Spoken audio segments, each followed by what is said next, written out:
Hey guys! Today I'm going to be reacting to a video called 250 meters of new tracks per hour renewal of the superstructure between Haffkrug and Neustadt in Holstein. So this is obviously something having to do with like railroad tracks, some sort of train situation. I don't know, but I'm excited, so let's check it out. Zwischen Haffkrug und Neustadt in Holstein sind die Arbeiten zur Erneuerung des Schienenoberbaus in vollem Gange. Ein Umbauzug tauscht hier in einem Arbeitsgang die Schienen und Schwellen aus. Rund 250 Meter pro Stunde. Das Projektteam ist mit dem Fortgang der Arbeiten zufrieden. Alles läuft nach Plan. Immer wieder eine sehr, sehr beeindruckende Technologie. Wir nutzen sie, um komprimiert und schnell zu arbeiten und unser Projekt gut voranzubringen. Die Maschine ist ein wahres Kraftpaket. Ganz vorne werden die alten Holzschwellen aus dem Schotter gehoben und nach hinten gefördert. Gleichzeitig werden die neuen Betonschwellen in den Arbeitsbereich transportiert und dort punktgenau platziert. Die alten Schienen werden zur Seite abgelegt. Der vordere Zugteil bewegt sich auf einem Raupenfahrwerk. Weiter hinten steht das rund 300 Tonnen schwere Gerät bereits auf den neuen Schienen. Der Transport der alten und neuen Schwellen innerhalb des Zuges erfolgt über Portalkräne. Eine der besonderen Herausforderungen ist die Baustellenlogistik in solchen Projekten. Das heißt, dass wir Altmaterialien und Neumaterialien zur richtigen Zeit und am richtigen Ort haben.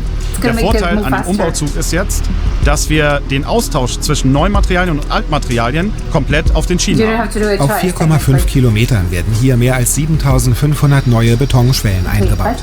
Die Erneuerung des Gleisoberbaus in diesem Bereich ist eine vorbereitende Maßnahme des Projekts Schienenanbindung der festen Fehmarnbeltquerung. Ja, die Schienenanbindung der festen Fehmarnbeltquerung ist ein ganz bedeutendes europäisches Projekt. Wir tun hier aber gleichzeitig auch ganz viel vorbereitend für die Region und sorgen dafür, dass auch der Abzweig nach Neustadt fit für die zukünftigen Verkehre ist. Bereits 2 Wochen zuvor war eine andere beeindruckende Großmaschine im Einsatz. Sie hat den Unterboden erneuert und eine zweilagige Planumschutzschicht eingebaut. Insgesamt werden auch rund 16.000 Tonnen Schotter ausgetauscht. Zum Schluss treten Stopfmaschine und Schotterpflug in Aktion. Die Stopfmaschine rüttelt den Schotter unter und zwischen den neuen Schwellen fest und fixiert damit den Gleisoberbau in einer stabilen Socllage. Der Schotterpflug bringt das Schotterbett in eine perfekte Form und verteilt den Schotter gleichmäßig im gesamten Umbaubereich. Wir haben den Menschen auf dieser Strecke wirklich sehr viel abverlangt. Wir haben am Wochenende gearbeitet, wir haben 24-Stunden-Schichten gehabt. Wir hatten allerdings auch sehr, sehr viel Zuspruch. Die Menschen waren sehr interessiert, haben sehr, sehr viele Fragen gestellt. Und es ist jetzt ja auch bald vorbei. Wir haben nur noch ein paar Restarbeiten, wie zum Beispiel Schleifen, Schweißen. Und dann kann der Zugverkehr auch bald wieder rollen. Untergrundsanierungsmaschine, Umbauzug, Schotterpflug und Stopfmaschine. Modernste Technik, mit der es hier an der Ostsee in großen Schritten vorangeht. Später wird der Abzweig nach Neustadt in Holstein noch elektrifiziert, eine Neubaustrecke angebunden und signaltechnisch angepasst. Für beste Verbindungen zwischen Hamburg, Lübeck und Ostholstein. That's incredible. Okay, like this is like one of the examples, like people I think usually like they not make fun of them, but usually when people talk about German engineering and German like efficiency, but it's because of stuff like this. It's like, yes, it's not a bad thing, but it's because of stuff like that. Look at how efficient they are. It's like, yes, they work like the whole thing, it works in this incredible precision. And also like there's so many people working on this project and projects like this that's why people say German efficiency, like it's the best, and German engineering also the best. It's like you get projects like this. I would love to know like how long did it took them, because apparently like it was close to being done by when this like happened. Would love to know how long it took them like throughout the whole project, just from start to finish. Because if I got it correctly, the train was already running, but they were like expanding it, and also like we're obviously like replacing the tracks. So I would love to know for how long it was closed. Like I'm guessing, I don't know, maybe a few like months, maybe 1 or 2 months. Maybe am I being crazy? I don't know. Maybe it's less. Maybe it's fewer. I don't know. I don't know. But it's just like, because you don't want the whole thing to be, to stop. Obviously it's a train service. People need this. So you can't just leave here like, oh yes, we're going to be closing down for like 2 years. Like, or we don't really know how much. We haven't estimated at ETA, but it's not maybe going to be like that. It's maybe going to take us like 6 months up to a year. Like, no. I'm guessing they knew like, no, this is going to take us, 8 weeks and that's it. I would love to know how long did it actually took them. Again, from the whole thing, not just like this part, but from the beginning of like, hey, we're closing down because we're starting preparations for this project, up until like they have to be electrified and whatever, and now the whole thing is open.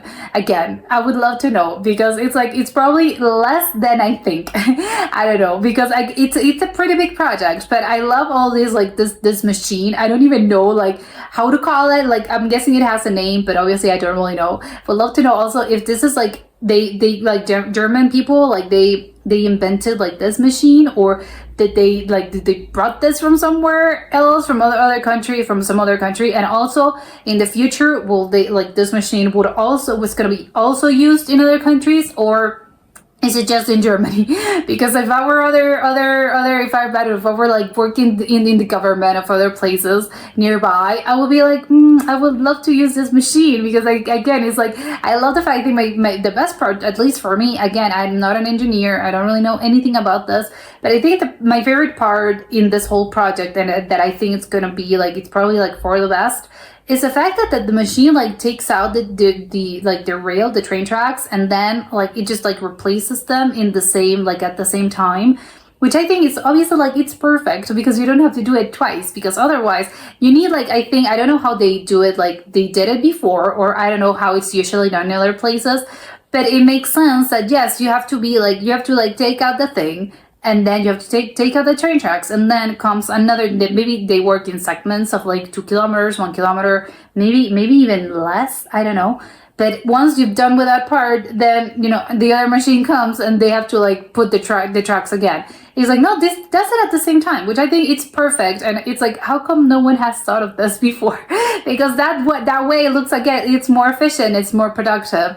And also the thing about like the little like machines that actually do the whole, like they drill like the gravel, and then they like press it down into obviously the depth, or I don't know, the amount of gravel that they have to put in. Obviously those machines are like, they already did the measuring and the numbers, but this machine also like does that, and I love that. It's just like, yes, it like how it works, it's very like, I don't know, it looks like, I don't know, like in certain, like, I don't know, like in the movies or something, but like in futuristic films, when they're like working at like this robot factories, where you have like the thing that like presses down, maybe like the bottles, like you have like a bottle, and I don't know, like the tap is put in, like there's like a robot thingy that just like presses it down.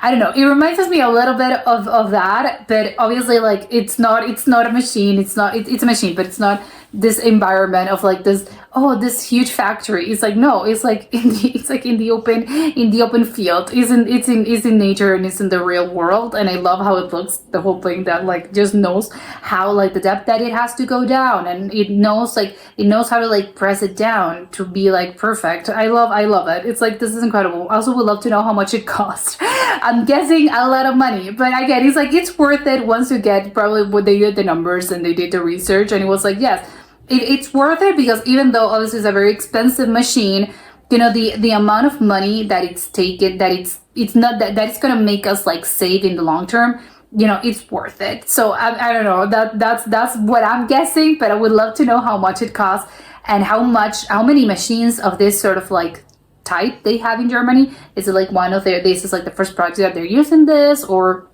have they used it before? I would love to know. I have like a lot of questions about this. And also I think it's really funny that he was like the guy that was, I don't know, a worker over there, was like, yes, there's like a lot of people working on this project. It's like, yes, of course, I can only assume, and that's why I'm asking also, like how long did it, how long in total did this take? Because obviously besides the machine, you obviously need like humans that actually like do the work. So he was like, yes, a lot of people have worked this, and even in 24-hour shifts, which I think is insane to me, because he was like, yes, of course, I'm guessing it's part of the whole thing about like, again, lasting like fewer hours, fewer just weeks in general, because again, people need this service, and obviously you want to hurry up.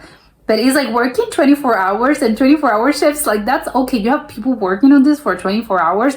Obviously not the same person is going to be working for like 48, but it's like, again, it's crazy that the whole thing is like you can't really stop for even a second. That's like, oh my god, okay, for a few hours, insane to me. And he's like, yes, a lot of people, there's been a lot of interest. And I was like, yeah, of course, if I had been like walking by this place, this city, and I would see this, I would also ask questions. I would be like, okay, please let me know. I don't know how much like they're gonna be polite about it. Maybe they'll just like give you like the cliff notes. But it's like I can't really stop and give you like the whole thing and show you how the whole thing works, because obviously we have to work, because again we're being productive. But obviously like I can tell why people were being like very like, oh, I'm seeing this and it's pretty interesting to see how the thing works. So obviously I also understand the people that are very curious, because if I had been there, of course I would have been very curious as well. But I also understand like the part of like the workers that are doing this project. They're like, we can't like spend a half an hour here explaining to you how this works. And also I have like a little question. It's like, if they're working like for so many hours and for that long, what happens if it's raining? Like if it's raining, does that affect like this job? Obviously, I'm guessing they did this like throughout, like maybe during the summer or the spring. Although it looks it looks like autumn, but I can be totally off. But just obviously not in winter, because obviously in winter, like it's gonna be a whole different thing. But it's like, what happens if it rains? Because sometimes it rains, so what happens there?